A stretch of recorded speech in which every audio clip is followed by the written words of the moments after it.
Salut tout le monde, j'espère que vous allez bien. Aujourd'hui on se retrouve pour une nouvelle vidéo où je vais vous présenter tout mon matériel dessin.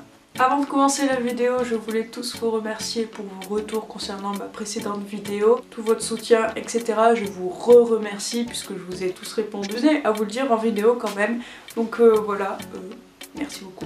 Aujourd'hui, je vais vous montrer mon matériel dessin, les outils que j'utilise puisque le support, là, ça concernera une autre vidéo. Là, c'est plus tous les outils qui me permettent de dessiner. Donc, c'est parti.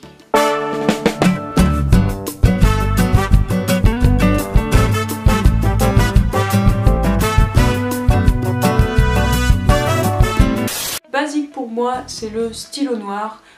Puisque j'aime beaucoup dessiner au stylo noir, genre voilà, j'aime bien la sensation que ça fait d'écrire au stylo noir. Dessiner au stylo noir c'est facile je trouve et ça donne un joli rendu, hein. C'est tout bête mais ça donne quand même un beau rendu. Bien le choisir, que la mine soit fine et pas trop grosse, que ça ne bave pas, que vous soyez à l'aise quand vous dessinez parce qu'il y en a où ça fait bizarre. Voilà, faut pas un stylo Bic noir, c'est vraiment l'encre qui coule. On veut pas de stylo Bic. I don't want this.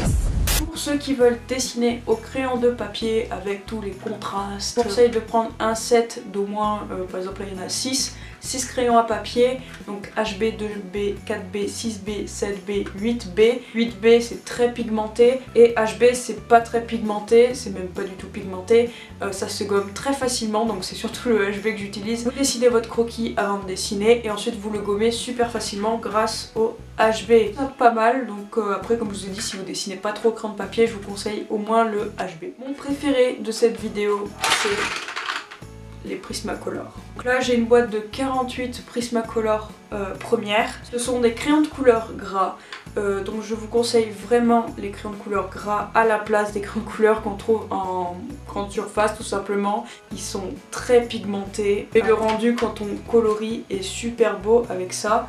Donc moi j'en ai 48, c'est le minimum, mais en même temps ça me suffit, donc voilà. Je les utilise vraiment tous, si j'en aurais moins ça aurait été un peu plus compliqué.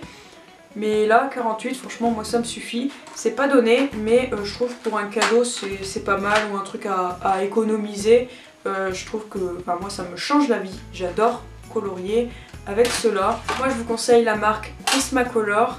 Si vous avez d'autres marques, n'hésitez pas à mettre en commentaire puisque moi Prismacolor c'est vraiment la seule marque que j'ai testée. Je peux que dire que c'est ma préférée du coup. N'hésitez pas à commenter vos crayons de couleur préférés, ceux que vous aimez le plus. En tout cas les Prismacolor ils sont vraiment bien. Si vous dessinez au crayon de papier ou au crayon de couleur, je vous conseille d'estomper tout ça grâce aux estompeurs. Ceux-là je les ai pris sur Shein, oui sur Shein, c'est un set de 6 pour 1 € quelque chose, donc vraiment pas cher. Donc c'est plus facile d'estomper les crayons de papier que les crayons de couleur. Les crayons de couleur faut un peu plus forcer mais ça marche pareil. Vous pouvez prendre un mouchoir pour estomper avec votre doigt et tout, mais c'est galère, vous voyez pas où est-ce que vous estompez, vous en foutez de partout et tout. Vous bavez de partout, alors que là c'est sous forme de stylo, de mine, donc c'est plus précis, vous voyez mieux où est-ce que vous estompez, vraiment les petits rebords et tout.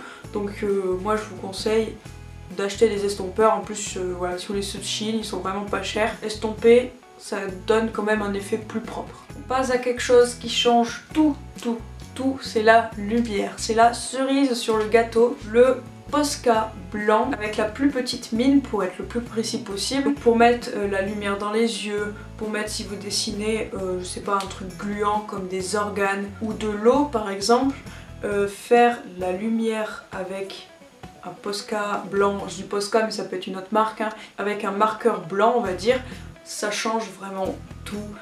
Comme je viens de le dire, c'est la cerise sur le gâteau, donc ça c'est quand même un truc à avoir, c'est vraiment, je le dis 10 000 fois mais ça change tout la lumière.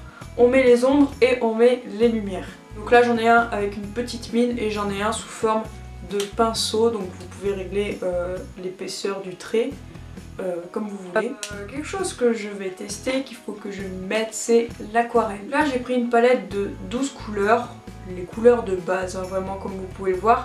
Donc la palette, c'est Sennelier, pour ceux qui se demandent la marque. Et la palette, elle ressemble à ça.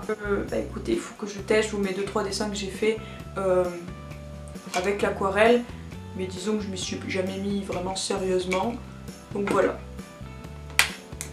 Ça qui est important dans l'art, c'est qu'il faut vraiment toucher à tout, pas que au stylo, aussi au numérique, au crayon de couleur, crayon de papier, à l'aquarelle, à la peinture, à la sculpture, enfin voilà, essayez de toucher à tout si vraiment vous voulez vous y mettre à fond, et puis ça change. Et pour dessiner, pour peindre on va dire, à l'aquarelle, j'ai pris 3 pinceaux, hyper pratique parce que vous mettez de l'eau dans le tube, ici, vous le vissez, vous appuyez dans le tube, l'eau elle descend jusqu'au pinceau et ensuite bah, voilà, vous faites votre truc. Les pinceaux, les mines elles sont plus ou moins fines, voilà, donc ça vous en trouvez de partout aussi normalement. Et ben voilà, j'espère que cette vidéo vous aura plu, n'hésitez pas vous à commenter votre outil préféré, voilà, si je ne l'ai pas cité en vidéo. Moi je vous dis à très bientôt pour la prochaine vidéo, salut!